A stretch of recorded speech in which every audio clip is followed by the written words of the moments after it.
The wind hit Duncan McCrae's cabin at 80 miles per hour, tearing across the Kansas plains with enough force to uproot trees and collapse buildings. While 12 cabins disintegrated around him, Duncan sat inside his ditch-built shelter and didn't hear a thing. Before we dive in, let us know where you're watching from, and if stories like this move you, hit that subscribe button, because tomorrow's episode is even more unbelievable than this one. The sky turned green on March 14, 1871. Duncan McCrae stood outside the half-finished cabin he shared with Callum Drummond, watching the western horizon darken from pale spring blue to something that looked like a bruise spreading across the entire sky. The wind picked up gradually, then suddenly, shifting from gentle prairie breeze to sustained force in less than 5 minutes. Duncan had experienced Kansas weather for 3 years. He knew what was coming. Callum was inside the cabin, organizing their supply of cornmeal and salt pork on crude shelves they had built the previous week. The structure was typical frontier construction: logs notched at corners, mud chinked between gaps, a single door facing east, one window covered with oiled paper, and a roof made of poles covered with prairie sod. They had built it in 6 days the previous autumn. It kept out rain most of the time and provided shelter from winter cold. Duncan called to Callum as the first serious gust hit. The wind was making a sound now, a low roar that seemed to come from everywhere at once. Callum emerged from the cabin, looked at the sky, and his expression changed. They had both heard stories about plains tornadoes, about wind that could lift wagons and scatter livestock across miles of grassland. They ran for the dugout. Duncan had excavated it the previous summer as a root cellar, digging 8 feet down into the prairie earth and covering it with logs and sod. It was cramped and damp, but it was the only structure on their claim that was genuinely underground. They scrambled down the wooden ladder and pulled the heavy plank door shut above them just as the main storm system arrived. The sound was incredible. Even underground, even with 8 feet of earth between them and the surface, the wind was loud enough that they couldn't speak without shouting. Duncan lit a candle. They sat on the dirt floor surrounded by stored potatoes and turnips, listening to what sounded like a freight train passing directly overhead. The storm lasted 40 minutes. When the sound finally diminished, Callum asked if their cabin was still standing. Duncan didn't answer immediately. He had been thinking about structural forces, about what wind at that velocity could do to a building that stood 12 feet tall and presented a solid wall of logs to the approaching storm. The physics seemed straightforward. Enough force applied to a vertical surface would either knock the structure over or tear it apart. They waited another 20 minutes, then climbed the ladder and opened the dugout door. The sky was clearing to the east, late afternoon sunlight breaking through dissipating clouds. Duncan climbed out first and stood looking at where their cabin had been. The structure was gone. Not damaged. Gone. The logs had been scattered across 50 yards of prairie, some broken into pieces, others intact, but lying in positions that made no structural sense. Their supplies, their tools, everything that had been inside the cabin was simply missing. Callum climbed out behind Duncan and stopped. For a long moment, neither man spoke. Then Duncan saw smoke rising 50 yards to the south from where their neighbor Angus Kincaid's cabin stood, except it didn't stand anymore. Duncan could see broken logs and what looked like a collapsed roof. They started running. They found Callum Drummond 3 hours after the storm passed. He had left the dugout while Duncan was checking on Angus Kincaid's family, thinking the danger had passed completely. He went back to salvage what he could from their scattered supplies. A second gust front, common after major plain storms, caught him in the open near the debris field. A log that had been part of their cabin wall, airborne and tumbling, struck him in the chest. He died before Duncan found him. The settlement buried Callum 2 days later on a low rise overlooking the creek where he had planned to build a permanent home that summer. 11 families attended. They were all that remained of a community that had numbered 19 families before the storm. The others had packed whatever survived and left for towns with brick buildings and storm cellars. Duncan stood at the grave after the others departed. The wind was blowing again, not dangerously, just the constant prairie wind that never completely stopped. He watched it move through the grass, creating waves that rolled across the landscape like water. The wind was always there. It was a fundamental characteristic of this place, as constant as the sun or the soil. You couldn't avoid it. You couldn't hide from it. You either learned to live with it or you left. He walked back through the settlement, surveying damage. 12 cabins had been destroyed completely. 4 others were damaged badly enough to require rebuilding. Only 3 structures remained intact: Angus Kincaid's root cellar, Tavish Morrow's livestock dugout, and Duncan's own storage dugout. All 3 were underground. All 3 had survived without any damage at all. Duncan stopped walking and stood in the middle of what had been the settlement's main pathway. He was looking at the pattern of destruction, seeing it not as random disaster but as evidence of a principle. Every structure that stood above ground level had been damaged or destroyed. Every structure below ground level had survived untouched. The wind had passed over the underground spaces as if they didn't exist. It had hit the above-ground buildings with full force. He walked to his dugout and climbed down inside. The space was dark and cool, unchanged by the storm that had killed his partner and destroyed a dozen homes. He sat on the dirt floor where he had sat during the storm, listening to the wind howl overhead, but feeling none of its force. The earth had protected him.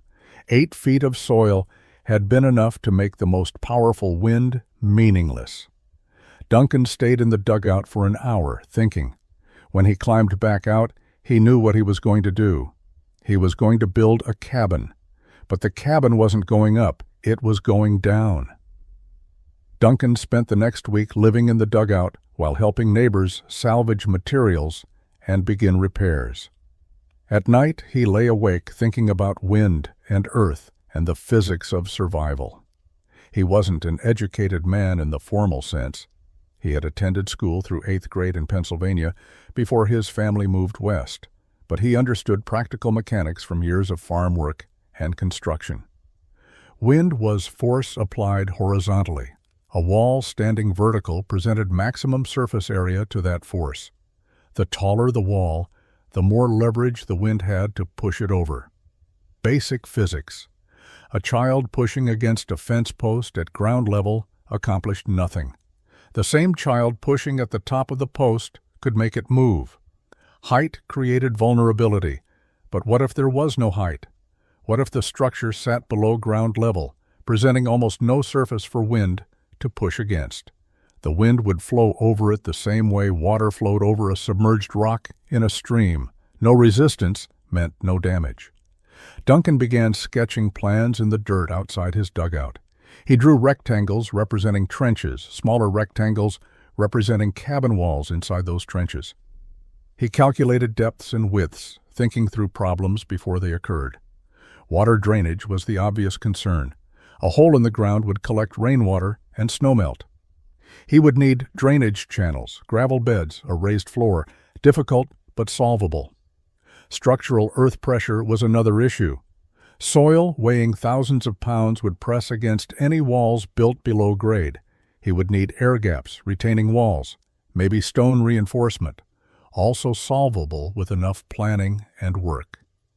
Light and ventilation seemed problematic until he realized the cabin walls could extend slightly above ground level. Windows at ground height would provide light while remaining protected by the trench depth. A chimney rising only a few feet would create sufficient draft for a fireplace. The more he thought through the details, the more viable the design became. It would require enormous labor. Excavating a trench large enough to contain a livable cabin meant moving tons of earth by hand. Building retaining walls, installing drainage, constructing the cabin itself, all of it would take months of work. A traditional cabin could be built in a week, but traditional cabins were scattered in pieces across the prairie. Duncan made his decision on the 7th night after Callum's funeral. He would excavate a trench 8 feet deep 20 feet wide, and 30 feet long. He would build a cabin inside that trench with walls only 6 feet high. The earth would provide the rest of the structure. The roof would sit at ground level, covered with sod, invisible from a distance. Wind would pass over it as if it were simply terrain. He started digging the next morning. Angus Kincaid saw him and asked what he was doing. Duncan explained.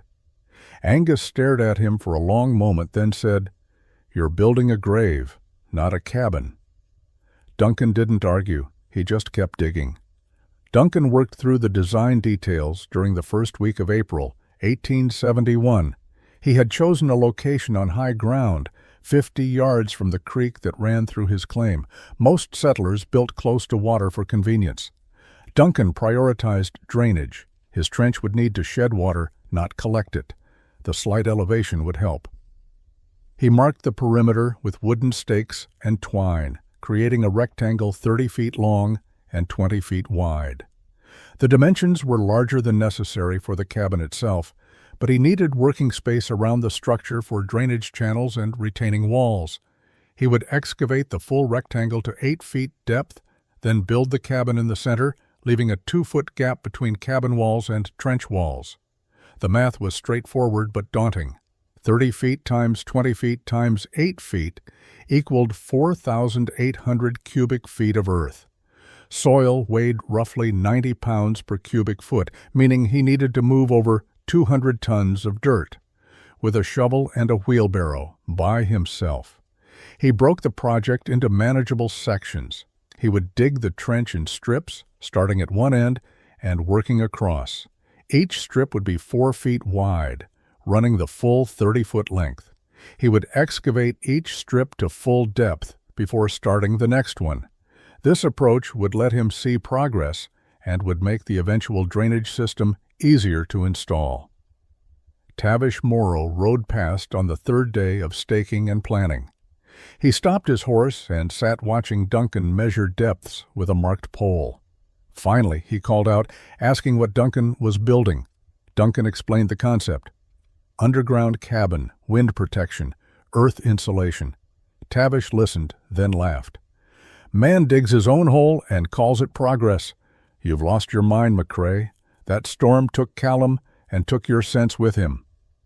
Duncan straightened up from his measuring and looked at Tavish.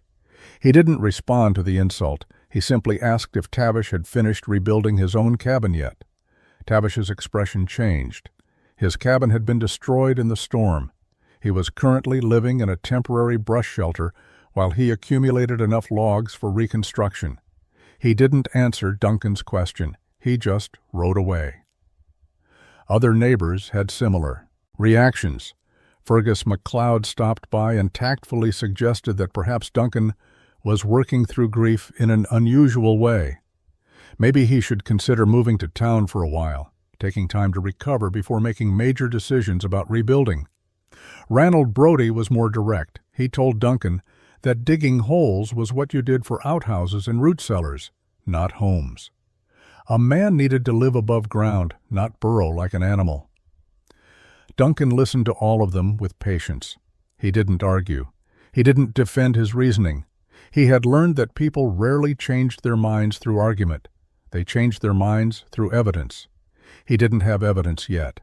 He only had theory and determination. The evidence would come later, after the cabin was finished, after the next storm arrived. Until then, arguing was pointless. He thanked each neighbor for their concern and continued working. By the end of the first week, he had completed his planning. Stakes marked the perimeter. Measurements were verified. He had located sources for gravel, for quality logs, for the materials he would need after excavation was complete. Now came the hard part. He picked up his shovel and started digging. The work began on April 12, 1871, and consumed the next 6 weeks of Duncan's life. He rose each morning before dawn, ate a cold breakfast of cornbread and dried meat, and started digging. He worked until midday, rested during the hottest hours, then worked again until dark, every day. No breaks, no diversions. The soil was prairie earth, dense with grass roots for the first foot, then transitioning to darker soil below. The roots were both obstacle and advantage. They made digging slower, requiring him to chop through thick mats of fibrous vegetation. But they also meant the soil held together well, reducing the risk of cave-ins as he dug deeper. He established a rhythm: drive the shovel in, lever up a load of earth, pivot, throw the dirt out of the trench onto the growing mound beside the excavation. Repeat. Each shovelful weighed roughly 15 pounds.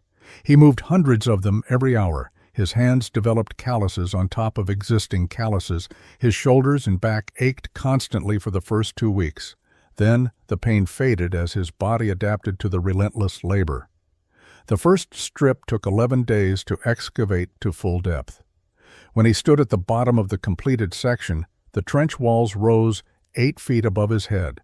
The space felt like a narrow canyon carved into the prairie. He climbed out using a wooden ladder he had built for the purpose and looked at what he had accomplished. 1 strip done, 4 more to go. Neighbors continued passing by, watching his progress with expressions ranging from curiosity to contempt. Angus Kincaid stopped one afternoon and stood at the edge of the trench while Duncan worked below. He asked how Duncan planned to keep the walls from collapsing. Duncan explained that the grass roots created a natural retaining structure, and he would reinforce the walls with stacked sod once the cabin was built. Angus shook his head and walked away without further comment. Lemuel Garrick, a settler who lived 2 miles east, rode over specifically to see what Duncan was doing. He had heard stories about the crazy Scotsman digging a hole for a house. He stood at the trench edge for 10 minutes, watching Duncan shovel earth, then pronounced the entire project the stupidest thing he had ever witnessed. First hard rain, you'll drown like a rat in a barrel. You're wasting your time and your life. Duncan paused his work, leaning on his shovel. He pointed to the drainage channel he had already started cutting at the bottom of the completed strip, angling downward toward a sump pit he had dug 20 yards away. He explained that water would flow to the lowest point, which would be the drainage system, not the cabin floor. Lemuel snorted. "Theory ain't practice, McCrae. You'll learn." He rode away. By mid-May, Duncan had completed 3 strips. The trench was taking shape, a long rectangular excavation that dominated his building site. The mounds of removed earth surrounded the hole, creating earthen walls that would eventually be shaped and used as part of the overall structure. He was losing weight. The physical labor combined with simple food was burning through his body's reserves. His clothes hung loose. His face became gaunt. But his hands were sure, his back was strong, and the hole grew deeper and wider with each passing day. On June 1, 1871, he climbed out of the completed excavation and stood looking at what 6 weeks of solitary labor had created. The trench was finished. Now he could start building. Duncan spent the first 3 days after completing the excavation working on drainage before touching any construction materials. Water was the enemy of underground structures. He had thought through the engineering carefully, but theory needed to become functional reality before he proceeded further. He deepened the drainage channels he had started during excavation, cutting narrow trenches along both long sides of the main excavation. These channels sloped gradually downward, dropping 6 inches over 30 feet, leading to the sump pit he had dug outside the main trench. The sump was 6 feet deep and 4 feet in diameter, positioned downslope from the building site. Water would flow through the drainage channels into the sump, where it would slowly percolate into the surrounding soil. The channels alone weren't sufficient. He needed a drainage layer at the bottom of the main trench. For this, he required gravel, which meant a 3-mile round trip to the creek bed where deposits of river stone had accumulated over decades. He made 17 trips over 5 days, hauling wheelbarrow loads of gravel, dumping each load into the trench, spreading it across the bottom in a layer 6 inches deep. The work was monotonous, but critical. Gravel would allow water to flow horizontally toward the drainage channels rather than pooling on the surface where his cabin floor would eventually sit. The 6-inch layer represented over 3 tons of stone that Duncan personally hauled and placed. His hands bled from rough stone edges. He ignored the pain and continued working. With the drainage layer complete, he began constructing the foundation platform. This needed to accomplish 2 objectives. First, raise the cabin floor 2 feet above the gravel base, providing additional insurance against any water that might accumulate. Second, create a level surface for wall construction. The platform would be the reference point for everything that followed. He built the platform from logs laid perpendicular to the cabin's long axis, spaced 18 inches apart. He used straight cottonwood logs, 8 inches in diameter, cut from trees along the creek. Each log was 20 feet long, spanning the full width of the cabin. He notched the logs slightly where they would rest on stone piers he had built up from the gravel base, keeping the wood from direct earth contact to prevent rot. The log platform created a floor frame. Over this, he laid split planks hewn from larger logs, fitting them tightly together to create a solid floor surface.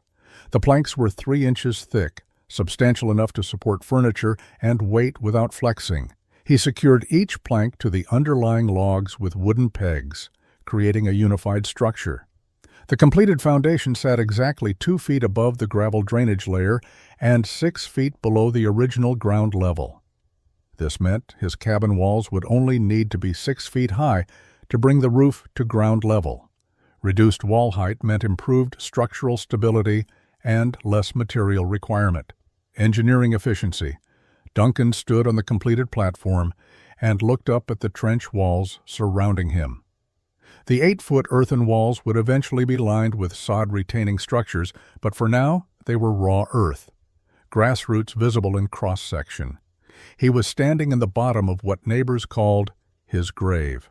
To him, it looked like the foundation of survival. He started cutting logs for walls the next morning. Duncan began wall construction on June 15, 1871. He had spent the previous week cutting and hauling logs, selecting trees with obsessive care. He wanted straight cottonwood and ash logs 10 to 12 inches in diameter with minimal taper. Most settlers used whatever trees were convenient. Duncan walked miles along the creek, examining candidates, rejecting 9 trees for every one he cut. The wall construction technique was standard horizontal log stacking, but the dimensions were unusual. His walls only needed to reach 6 feet high. A typical cabin required 8 to 10 feet of wall height to create livable interior space. Duncan's cabin would have 8 feet of interior height, but 2 feet of that came from his raised platform foundation, and 6 feet came from actual wall construction. The remaining vertical space was provided by the trench itself. He started with the long south wall, laying the first log directly on the platform. The log was 20 feet in length, stretching the full dimension of the cabin. He notched the ends where they would connect to the future corner posts, using a simple saddle notch that was fast to cut and adequately strong. With walls only 6 feet high, structural demands were reduced compared to taller construction. The second log went on top of the first, and Duncan began the careful work of fitting. He used a small hand axe to trim high spots, creating contact surfaces that minimized gaps. Between each log, he packed chinking material. This wasn't standard moss and mud. Duncan had developed a mixture of clay, prairie grass, and rendered animal fat. The clay provided bulk and structure. The grass fibers reinforced the clay, preventing cracking. The fat made the mixture water-resistant and gave it adhesive properties. He prepared the chinking in batches, mixing components in a wooden trough he had built for the purpose. The work was messy. His hands were constantly covered in clay, but the mixture performed exactly as he needed. It packed firmly between logs and dried to a hard, durable seal. Wall construction proceeded slowly. Where an experienced builder might stack a dozen logs in a day, Duncan averaged 6. He was working alone, and each log needed to be lifted into position, fitted carefully, and chinked properly. The process couldn't be rushed without compromising quality. Quality was the entire point. By the end of June, he had completed the south wall and started the north wall. The structure was taking shape inside the trench, growing upward from the platform. Neighbors who stopped by could now see actual cabin walls, rather than just an empty hole. Their reactions remained skeptical. Angus Kincaid commented that Duncan was building the shortest cabin in Kansas. Tavish Morrow suggested the low walls made sense since Duncan was clearly aiming low in life generally. Duncan listened and said nothing. He returned to work each morning stacking logs, fitting joints, packing chinking. The walls rose steadily. By mid-July, all 4 walls were complete. The structure stood 6 feet tall, sitting 2 feet above the trench bottom, surrounded by 8-foot earthen banks. From ground level, only the top foot of wall was visible. The cabin looked like it was sinking into the prairie. Duncan thought it looked like it was anchored to the earth. Perspective mattered. The relationship between cabin walls and trench walls required careful engineering. Duncan couldn't simply backfill earth against the cabin logs. Soil pressure would eventually push the walls inward, buckling the structure. He needed a solution that stabilized the trench walls while keeping direct earth pressure off the cabin. His answer was a dual-wall system with an air gap. He left 2 feet of open space between the cabin walls and the trench walls. This gap would remain empty, providing drainage airflow and eliminating direct earth pressure. But the trench walls themselves needed stabilization. Raw earth walls 8 feet tall would eventually erode and collapse, especially during heavy rain. Duncan built retaining walls using stacked sod. He cut sod blocks from the prairie using a specialized spade, creating rectangular pieces roughly 12 inches long, 8 inches wide, and 4 inches thick. Each block weighed approximately 25 pounds. He needed hundreds of them. Cutting sod was backbreaking work. He selected areas with dense grass coverage, where root systems created maximum cohesion. He cut blocks methodically, stacking them on a wooden slide that he used to lower them into the trench. Once at the bottom, he carried each block to position and began building the retaining walls. The technique was similar to laying bricks. He started at the bottom of the trench wall and worked upward, stacking blocks in a running bond pattern where each block overlapped the joint between 2 blocks below it. This created structural interlocking that prevented the wall from separating. The grass side of each block faced outward, toward the earth trench wall. The soil side faced inward, toward the air gap. As he built upward, the sod blocks conformed to the irregular surface of the trench wall, filling voids and creating a continuous retaining surface. The weight of upper blocks compressed lower blocks, creating a dense, stable structure. The grass remained alive, roots continuing to grow and interweave, effectively creating a living retaining wall that would strengthen over time rather than deteriorate. Duncan built the sod retaining walls around the entire perimeter of the trench, enclosing the cabin in a box of earth-backed living walls. The 2-foot air gap between sod walls and cabin walls remained open. This space would allow air circulation, preventing moisture accumulation and providing access for future maintenance if needed. The top of the sod retaining walls reached ground level. Duncan shaped the tops carefully, creating a slight outward slope that would direct rainwater away from the air gap. He tamped the surface firm and seeded it with additional grass. Within weeks, the tops of the retaining walls would be indistinguishable from the surrounding prairie. The engineering was elegant in its simplicity. The trench walls were stabilized by sod retaining structures that gained strength over time. The cabin walls were protected from earth pressure by the air gap. Water would drain through the gap to the gravel base and then to the drainage channels. The system was passive, requiring no pumps or active maintenance. Physics and biology working together. Standing inside the cabin looking up, Duncan could see the top 2 feet of sod retaining wall rising above his cabin walls, and above that, open sky. The structure felt secure, enclosed by earth, but not crushed by it. He had solved the fundamental problem of underground building. Now he needed to solve the roof. The roof presented Duncan's most complex engineering challenge. It needed to support substantial weight, be completely waterproof, and sit at ground level where it would be invisible and offer no surface for wind to push against. A typical cabin roof was designed to shed water and support its own weight.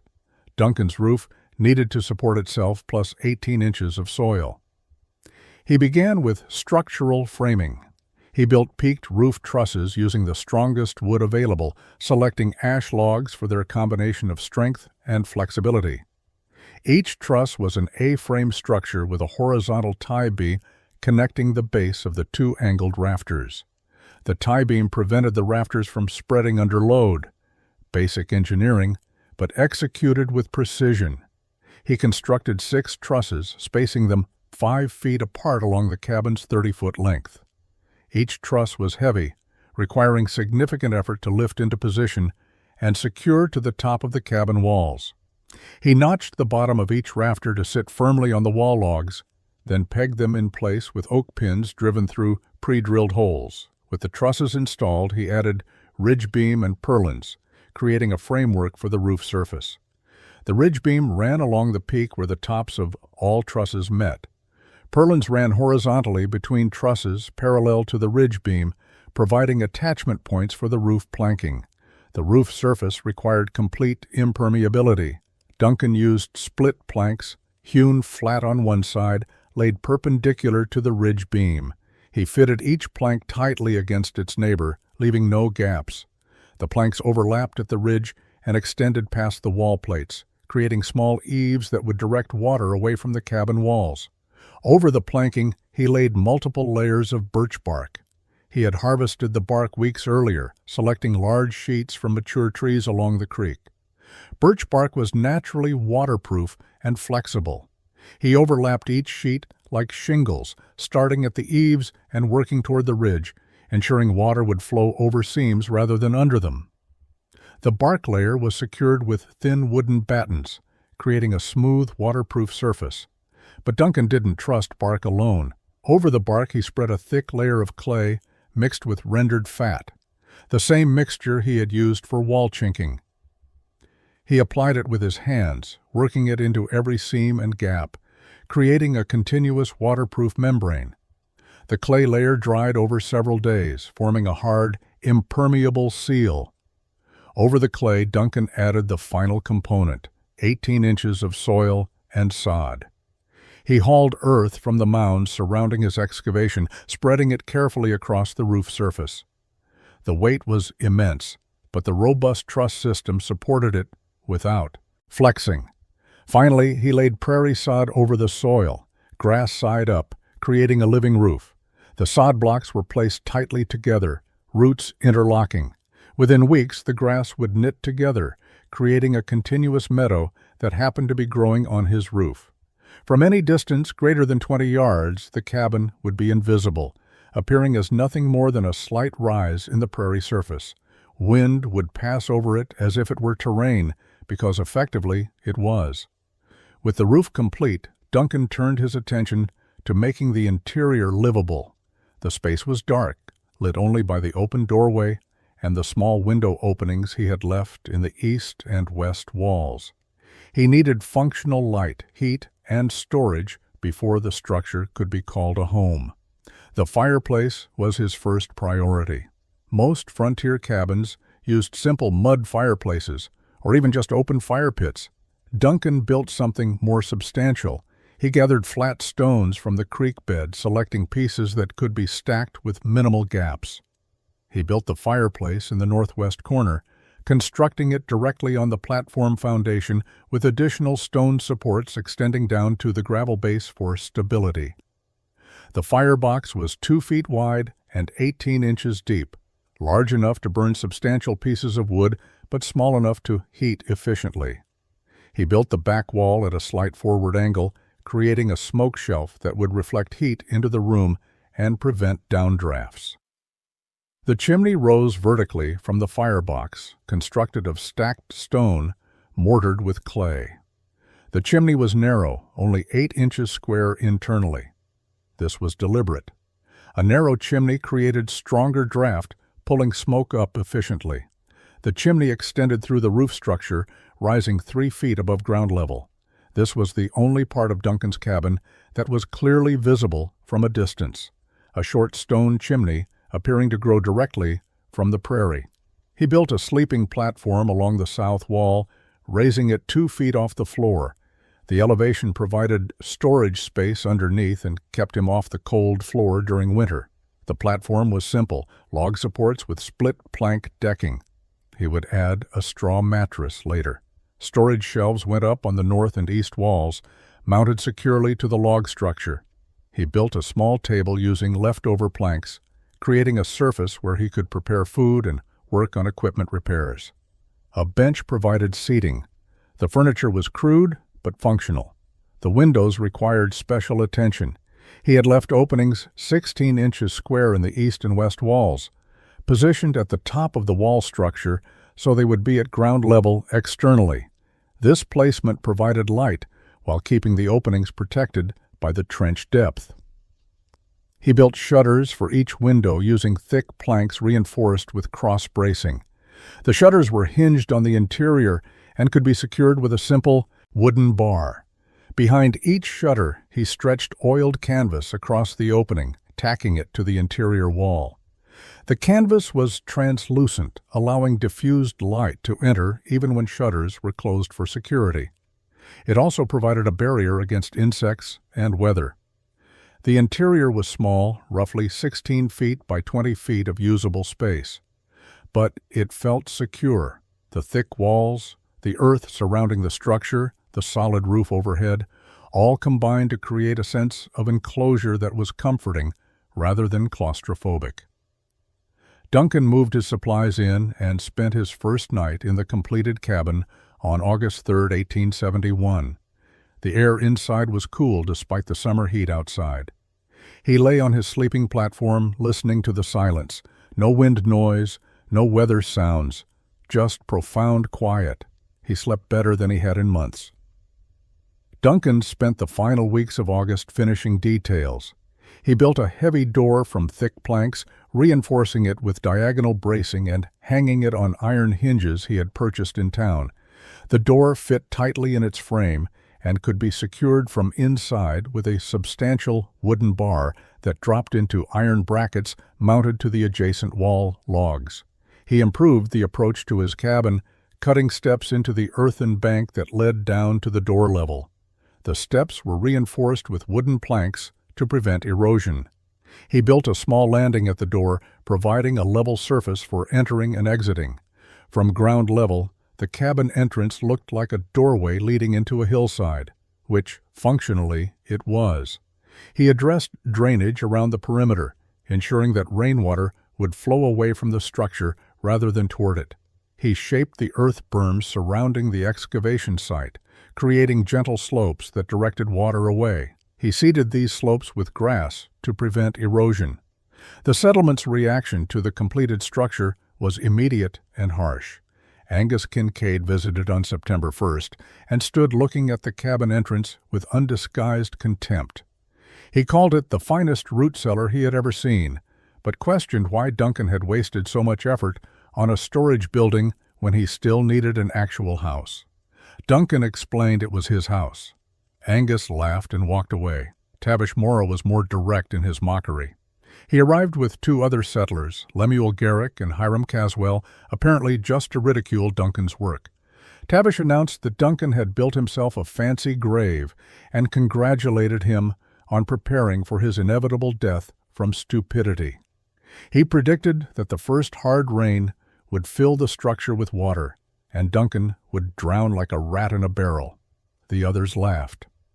Duncan invited them inside to see the drainage system and fireplace construction. They refused and rode away still laughing. Even Fergus MacLeod, who had been relatively sympathetic throughout the project, expressed serious doubts. He visited in mid-September and spoke carefully, clearly trying not to offend. He suggested that perhaps Duncan had taken the concept too far. Yes, underground structures had survived the storm better than surface buildings, but surely there was a middle ground between a standard cabin and living in a hole. Duncan asked what middle ground Fergus had in mind. Fergus admitted he didn't have a specific answer, but felt certain that Duncan's approach was extreme. Ranald Brodie simply called it unnatural. A man should live above ground where God intended, not burrow into the earth like an animal. He suggested Duncan's thinking had been affected by grief and isolation. Duncan listened patiently and thanked Ranald for his concern. The mockery didn't anger Duncan. He had expected it. People resisted unfamiliar solutions regardless of logic. They trusted tradition over innovation. Even when tradition had demonstrably failed, their cabins had been destroyed. His dugout had survived. But because his solution looked strange, they rejected it without serious consideration. He understood human nature well enough to know that only evidence would change minds. He had built the evidence. Now he needed to wait for the test. Winter arrived early in 1871. The first snow fell in late October, and by November, temperatures regularly dropped below freezing at night. Duncan experienced his first winter in the ditch-built cabin and immediately noticed differences from surface living. The temperature inside remained remarkably stable. When outside temperatures dropped to 20 degrees, the cabin interior stayed near 45 degrees with only a small fire burning. The earth surrounding the structure acted as thermal mass, absorbing heat during the day and releasing it slowly at night. The thick sod roof provided additional insulation. Duncan found he could maintain comfortable interior temperature using 1/4 the firewood that neighbors required for their above-ground cabins. The stable temperature had secondary benefits. Food stored inside didn't freeze, eliminating the need for a separate root cellar. Water in a bucket near the door remained liquid. Duncan could work inside without heavy clothing despite external cold. His fuel consumption was minimal, meaning he spent less time cutting and hauling wood. The cabin's protection from wind was absolute. Plains winters brought constant wind that penetrated every gap in standard cabin construction. Settlers stuffed rags in cracks and hung blankets over doors, fighting endless battles against drafts. Duncan's cabin had no drafts. The earth blocked wind completely. Air inside remained still. Snow accumulated on the ground-level roof but was invisible. From a distance, Duncan's homestead looked like undisturbed prairie, with a small chimney rising inexplicably from the earth. Neighbors passing by sometimes didn't realize he was home until they saw smoke. The winter darkness inside the cabin was challenging. The small windows provided limited light during short winter days. Duncan burned candles and adapted his schedule, doing outdoor work during daylight hours and indoor tasks by firelight. The darkness was a trade-off for thermal efficiency. He considered it acceptable. January brought a severe cold snap, with temperatures falling below zero for a week straight.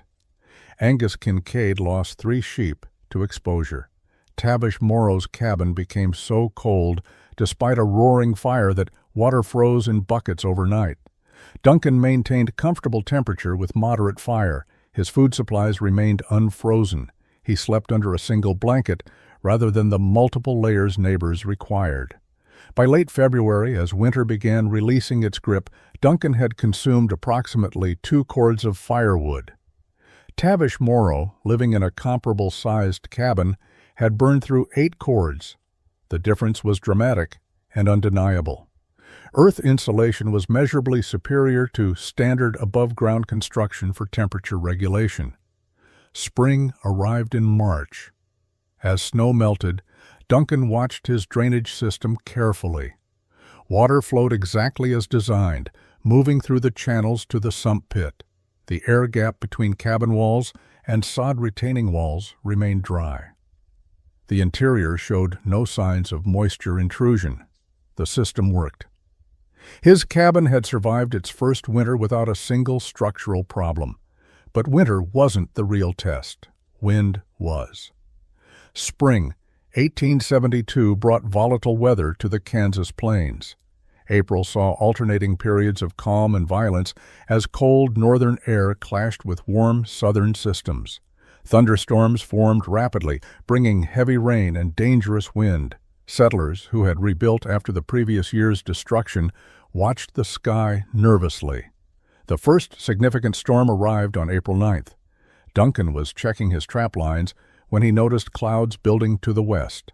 The sky darkened rapidly, taking on the greenish tint that preceded severe weather.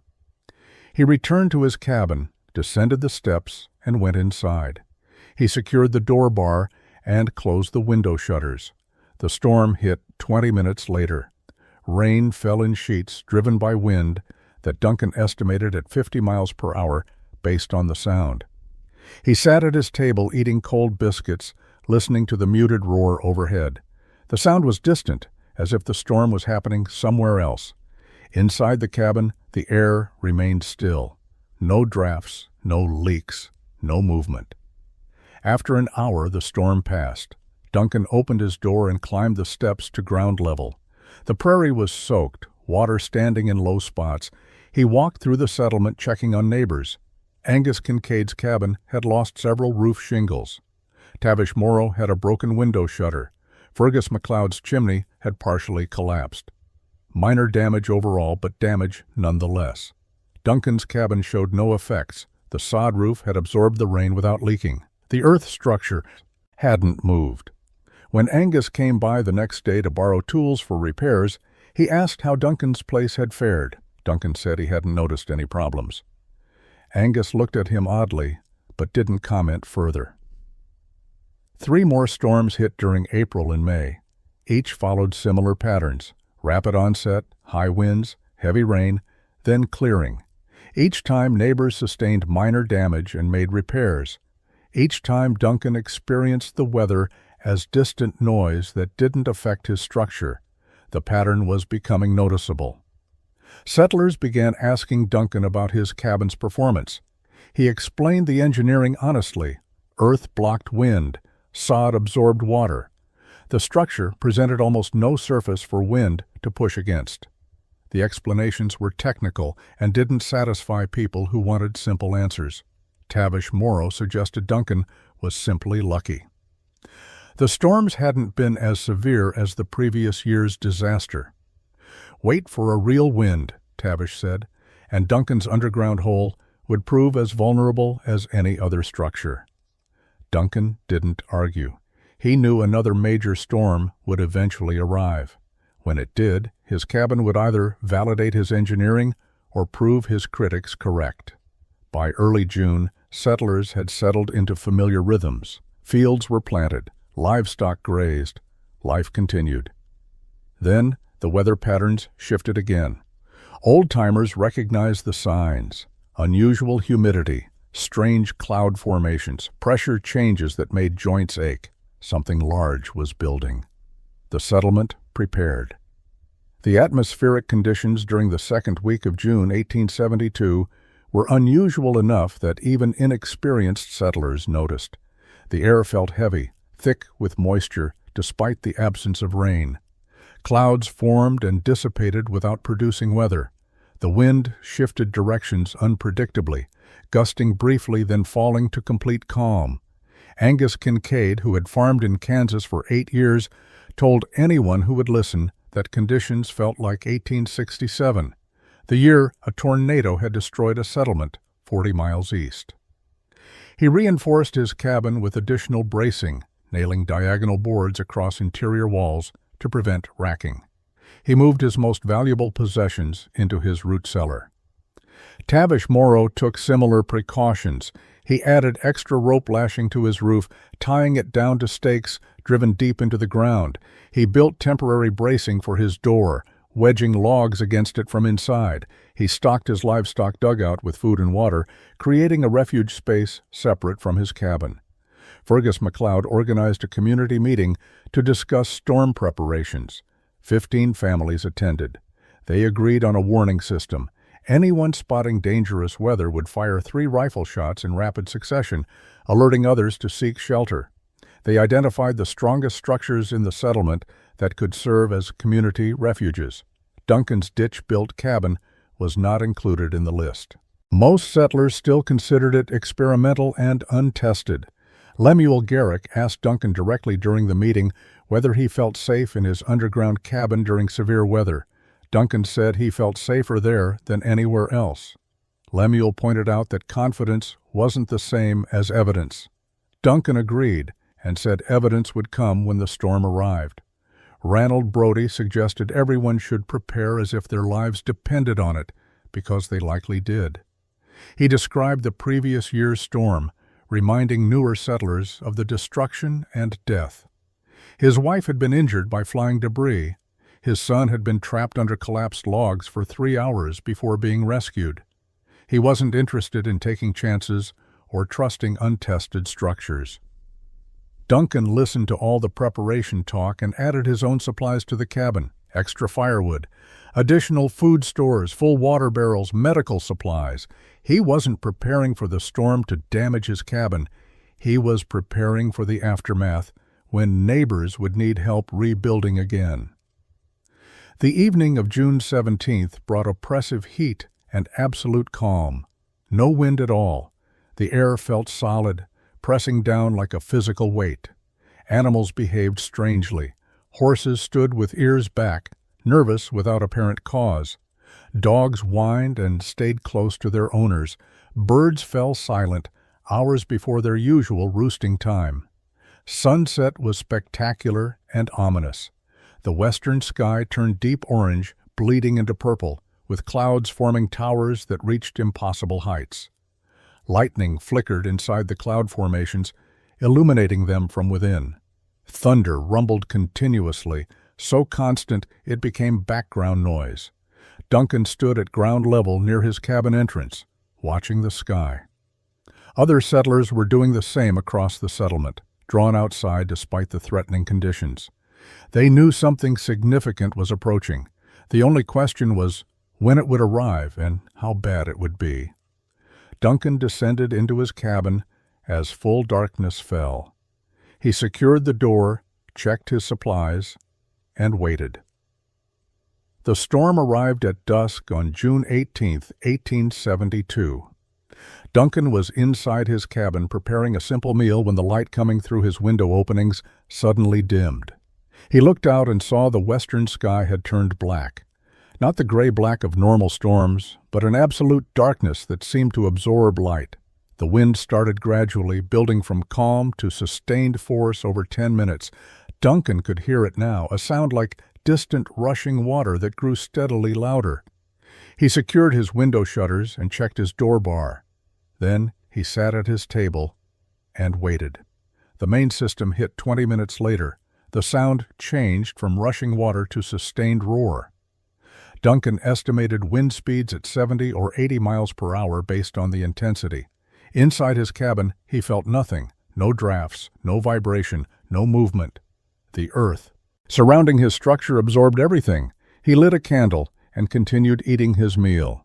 Above ground, the settlement was being destroyed for the second time in 15 months. Angus Kincaid's reinforced cabin held for 30 minutes before the roof tore free. The walls, without roof weight to hold them down, collapsed outward. Angus and his family had already retreated to their root cellar and survived unharmed. But their home was gone. Tavish Morrow's rope lashing failed. The roof lifted as a single unit carried 50 yards before disintegrating. The walls remained standing, but were too damaged to be salvageable. Tavish had taken shelter in his livestock dugout and watched through a small opening as his cabin disappeared. Fergus MacLeod's cabin lost its south wall entirely. The remaining 3 walls collapsed seconds later. Fergus had moved his family to Ranald Brody's cabin, which they believed was the strongest in the settlement. They were wrong. Brody's cabin collapsed completely, forcing both families to shelter under debris until the wind passed. Both families survived with minor injuries, but 2 structures were now destroyed instead of 1. 12 cabins were damaged beyond repair. 4 others sustained serious damage requiring extensive reconstruction. 3 barns collapsed. Numerous livestock were killed by flying debris or exposure. The destruction was comprehensive and devastating. The settlement that had rebuilt after the 1871 storm was gone again. Duncan heard none of this during the storm. He sat underground reading by candlelight, occasionally noticing the muted roar overhead increase in intensity. He went to bed during the height of the storm and slept soundly. The wind couldn't reach him. The earth blocked everything. The storm lasted 3 hours. Wind speeds peaked around 9 in the evening, then gradually diminished. By midnight, conditions had returned to normal. Rain fell gently. Stars appeared between breaking clouds. The temperature dropped 20 degrees as cooler air moved in behind the system. Duncan woke at dawn, unaware the storm had ended, because he hadn't known it was still happening. He prepared breakfast, ate, then opened his door and climbed the steps to ground level. Morning sunlight illuminated the prairie. He stood at ground level and looked toward the settlement. What he saw made him stand motionless for a full minute, processing the devastation. Duncan walked through the settlement at sunrise on June 19, 1872. The destruction was total. 12 cabins reduced to scattered logs and debris, 4 others damaged so severely they would require complete reconstruction.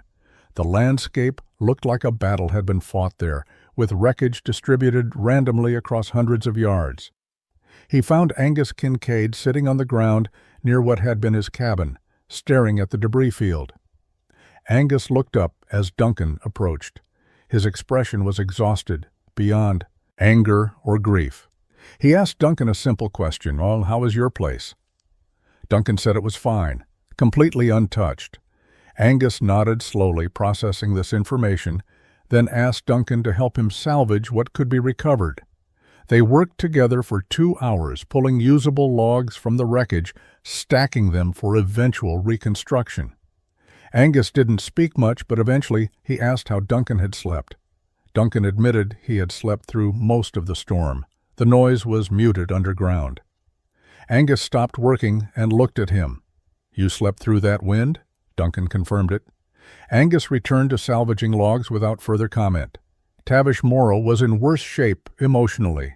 Duncan found him sitting in his livestock dugout, refusing to come out.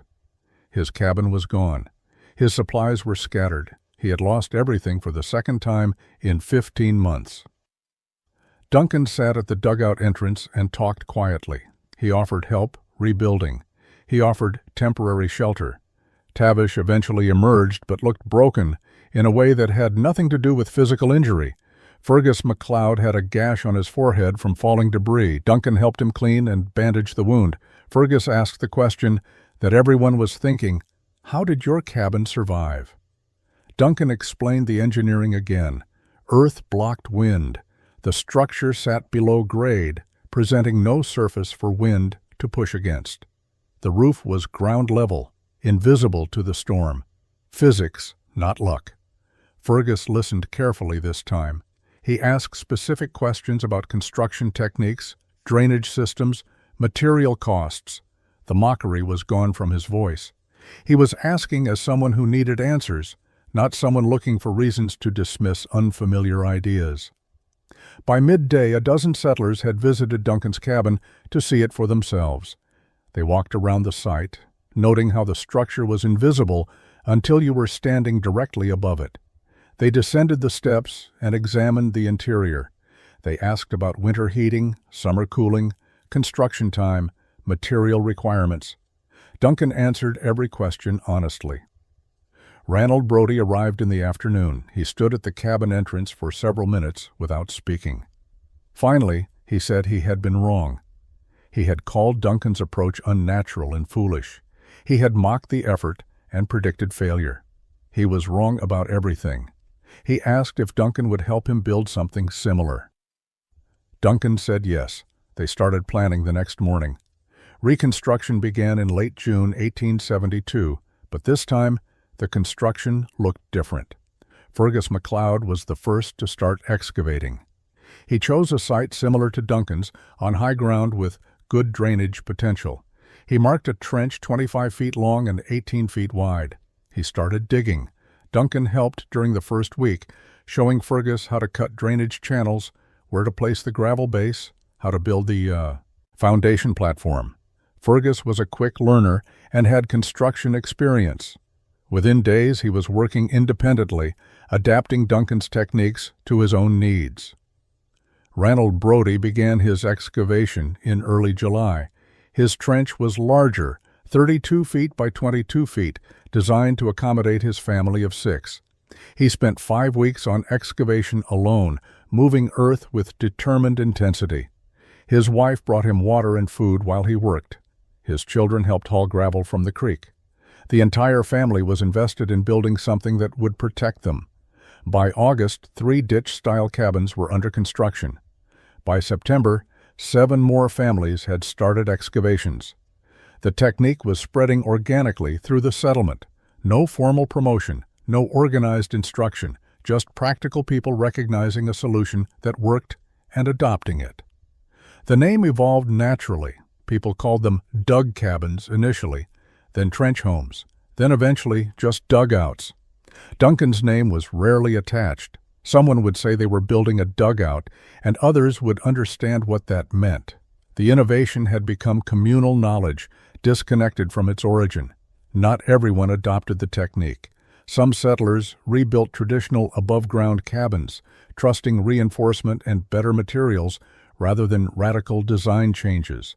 Lemuel Garrick built a conventional cabin with doubled wall logs and triple-braced roof. He said he would rather improve proven methods than experiment with holes in the ground. Several others followed his approach.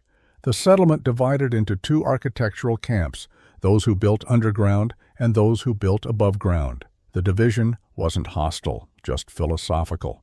Both groups believed their approach was correct. Only time and weather would determine who was right.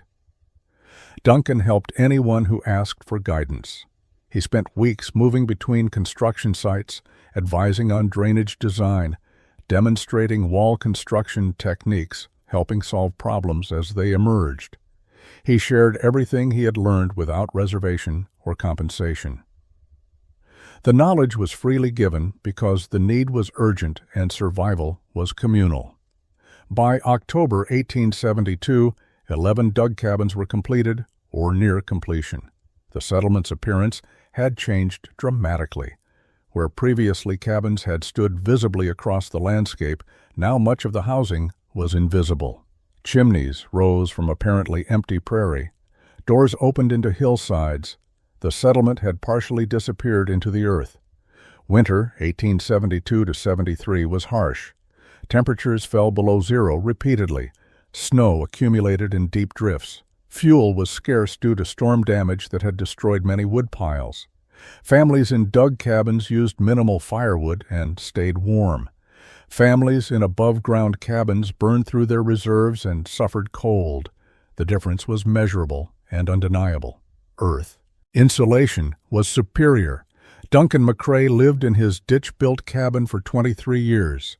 He married Sarah Whitfield in 1875, a widow who had moved to Kansas after losing her husband to illness.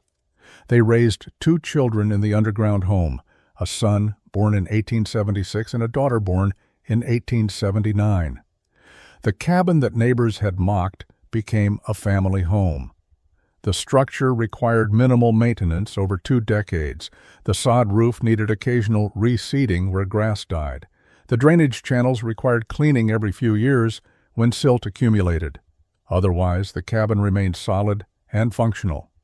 Duncan had built something that lasted. He never promoted his innovation or claimed credit for revolutionizing frontier architecture. When visitors asked about the design, he explained the engineering matter-of-factly, emphasizing that anyone could build similarly if they were willing to invest the labor. He treated the technique as obvious common sense rather than brilliant innovation. The technique spread far beyond his settlement. Travelers passing through Kansas saw the dug cabins and carried descriptions to other communities. Settlers in Nebraska heard about structures that survived wind and built their own versions. Eastern Colorado homesteaders adapted the concept to their conditions. By 1880, hundreds of dug cabins existed across the Central Plains. The architectural evolution happened organically.